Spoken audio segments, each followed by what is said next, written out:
Assalamualaikum warahmatullahi wabarakatuh. Selamat siang, salam sejahtera bagi kita semua.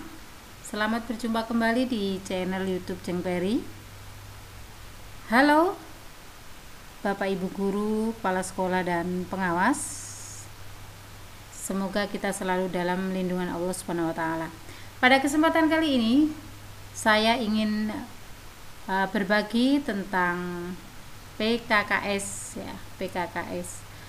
PKKS sejak tahun 2019 ini berbeda komponen-komponen yang dinilai berdasarkan Permendikbud nomor 6 tahun 2018 bahwa kepala sekolah ini tugasnya adalah manajerial. Jadi sudah tidak mengajar lagi.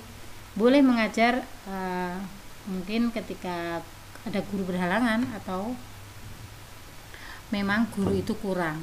Nah, PKKS kali ini kita penilaiannya yaitu di bidang manajerial, supervisi, kemudian kewirausahaan, kemudian kepemimpinan dan pengawasan evaluasi. Nah, ada aplikasi yang memudahkan kita untuk melaksanakan PKKS. Idealnya PKKS ini adalah asesornya, penilai adalah pengawas, atau aplikasi ini sangat gampang ya, karena memang aplikasi dibuat untuk mempermudah pekerjaan kita. Kita langsung aja, di sini ada beberapa icon atau beberapa fitur. Nah, kita tinggal pilih satu persatu, mulai dari start dulu ya.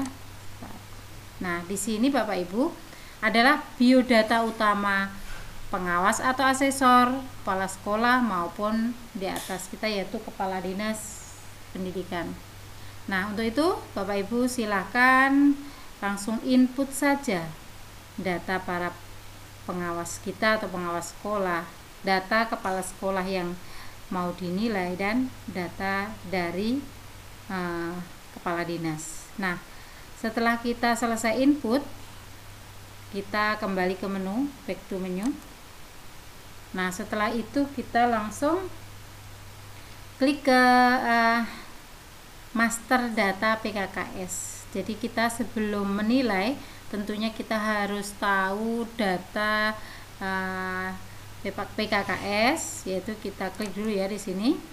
Nah, di sini ada jumlah guru, jumlah siswa, jumlah rombongan belajar dan sebagainya. Silahkan Bapak Ibu input. Saya kira terlalu gampang seperti ini. Kemudian selanjutnya kita back to menu atau kembali ke menu awal. Nah, kita langsung ke tupoksi kita selaku kepala sekolah atau tupoksi kepala sekolah yaitu manajerial. Dalam kompetensi manajerial ini ada 8 standar. Nah, sebelumnya kita klik merencanakan dulu, klik merencanakan. Nah, karena tadi kita sudah input tentang identitas, otomatis di sini akan muncul sudah. Nah, di sini pada komponen manajerial ini atau kompetensi manajerial dalam perencanaan program sekolah ada 2 indikator atau 2 rincian tugas, kemudian metode dan cara penilaian, kemudian ada bukti fisik dan skor. Bapak Ibu, 2 indikatornya adalah sebagai berikut. Misalnya yang pertama ini RKJM, penyusunan RKJM, yang kedua RKT. Nah, bagaimana metode dan cara penilaian? Tentunya asesor atau penilai bisa menilai secara studi dokumen dan wawancara. Begitu juga untuk indikator yang lain. Kemudian di sini ada bukti fisik. Jadi pada indikator RKJM ada beberapa bukti fisik yang harus disiapkan oleh para kepala sekolah, dari dokumennya RKJM sampai daftar hadir penetapan RKJM tersebut. Nah, jika di setiap bukti fisik ini memang ada semua dan memang sudah benar, maka di sini skornya adalah 4. Di sini ada kolom ini skor, di sini 4. Nah, jadi rentan nilainya 0 sampai 4. Selanjutnya kita kembali ke menu. Setelah merencanakan tadi kompetensi manajerial, kita ke 8 standar. Dari standar kelulusan sampai standar pengelolaan. Kita klik standar kelulusan.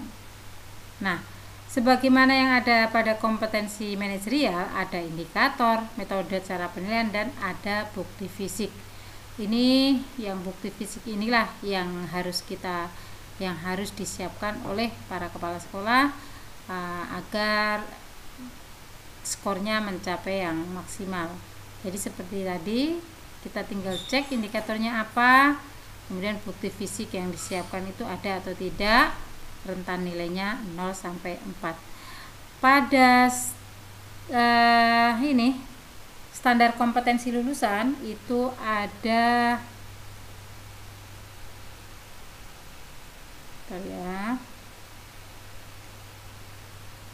ada 11 indikator Bapak Ibu. Jadi banyak sekali ya. Ada 11 indikator, tentunya bukti fisik yang harus disiapkan juga lebih banyak. Begitu seterusnya sampai 8 standar nasional pendidikan. Nah, ini ya. Begitu juga ada di standar pengelolaan. Nah, setelah selesai di 8 standar, kita klik di kompetensi kewirausahaan di pojok kiri. Pada kompetensi kewirausahaan, sebagaimana pada 8 standar tadi, di situ ada indikator, kemudian ada bukti fisik dan skor. Jadi untuk itu maksimalkan bukti fisiknya agar skornya juga maksimal. Selanjutnya, setelah kita input nilai atau input skor berdasarkan bukti fisik yang ada, termasuk ini ada pengawasan evaluasi, sistem informasi manajemen pun sama caranya. Nah, selain penilaian tupoksi tadi, jadi kepala sekolah tidak hanya dinilai oleh asesor atau pengawas pembina, tetapi juga dinilai oleh teman sejawat, guru, peserta didik, wali murid, komite. Nah, ini adalah penilaian perilaku kerja. Jadi kita itu jadi seperti pengawas sampai ke peserta didik itu punya kontribusi. Jadi kalau dulu yang nilai hanya pengawas saja, tapi kalau sekarang banyak responden yang mempunyai wewenang menilai kinerja kepala sekolah. Nah, untuk penilaian perilaku kinerja atau penilaian perilaku kerja yang oleh pengawas, kita cek dulu.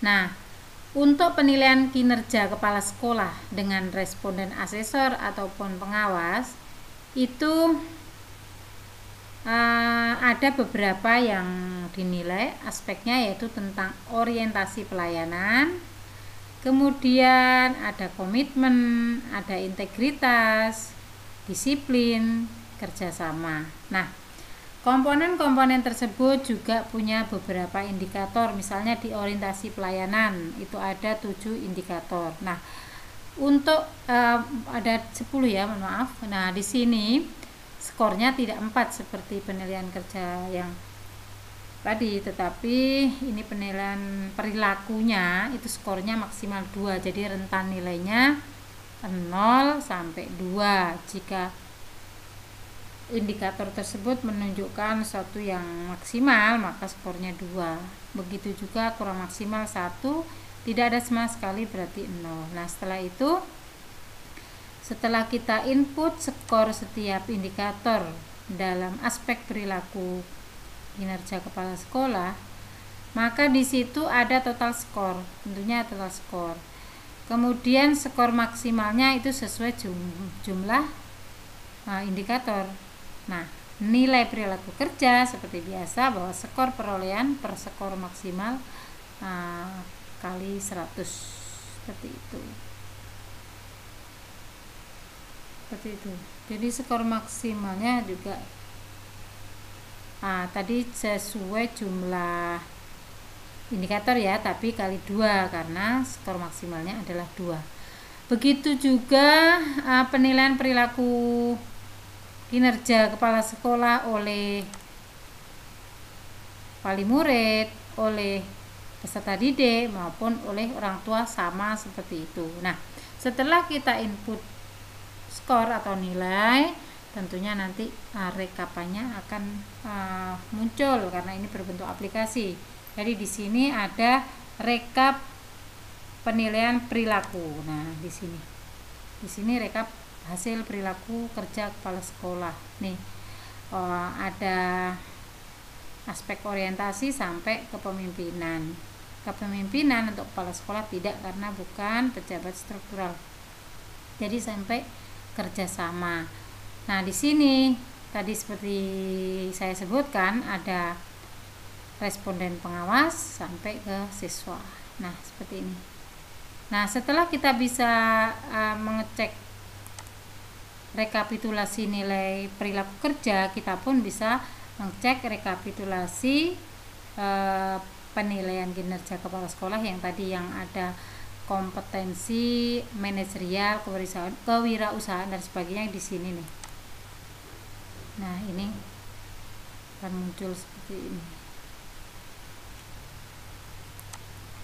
Kemudian Bapak Ibu, selain penilaian perilaku kerja, kemudian penilaian kinerja kepala sekolah, ada juga kontribusi pada kehadiran.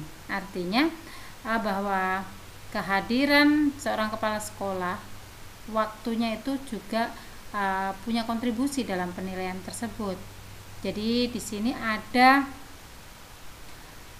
keterlambatan berapa menit itu harus diakumulasikan dalam 1 tahun.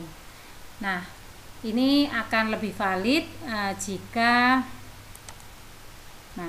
akan lebih valid tentang jumlah jam atau menit keterlambatan dan pulang lebih awal itu apabila ada presensi menggunakan elektrik. Nah, jadi Bapak Ibu, saya kira itu tentang bagaimana penilaian kinerja kepala sekolah yang terbaru yang terdiri dari beberapa aspek dan beberapa responden penilai, sehingga nanti kita akan selesai penilaian kinerja dan kita tinggal print out.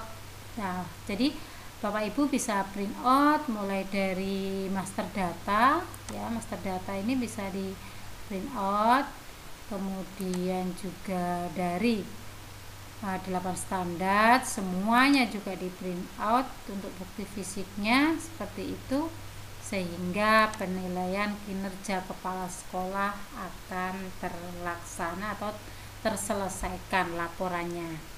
Oke Bapak Ibu, terima kasih atas atensinya. Mudah-mudahan apa yang saya bagikan hari ini bermanfaat dan sampai ketemu di channel YouTube Jengperi berikutnya. Thank you for watching. Assalamualaikum warahmatullahi wabarakatuh.